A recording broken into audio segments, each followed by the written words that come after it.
Tayo po ay taos-pusong sumusuporta at kinakatawan natin ang kahalagaan ng kapayapaan na ating napirmahan noong September 2, 1996 kung saan nagsimula ang pagpapatayo ng Autonomous Region in Muslim Mindanao. Naging batayan na ng pagkakaroon ng autonomiya dito sa ating mahal na Mindanao, sa Republika ng Pilipinas.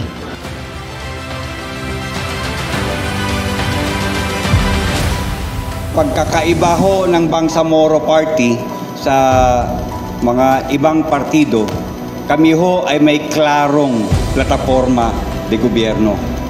We have a clear platform of government. Iisa ang pagtingin namin sa mga tao sa Bangsamoro.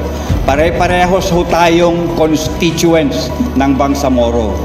Hindi ka Kristiyano, hindi ka lumad, hindi ka IP, hindi ka Moro lang. Tayo ay mga constituents ng Bangsamoro. Therefore, we all deserve to be treated equally by the Bangsamoro government.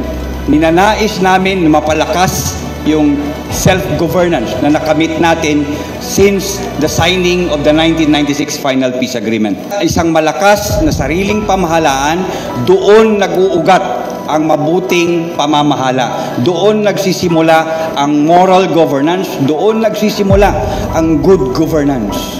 Ang Bangsamoro Party ho, ito ho ang aming slogan: one people, one homeland, and one strong self-governance.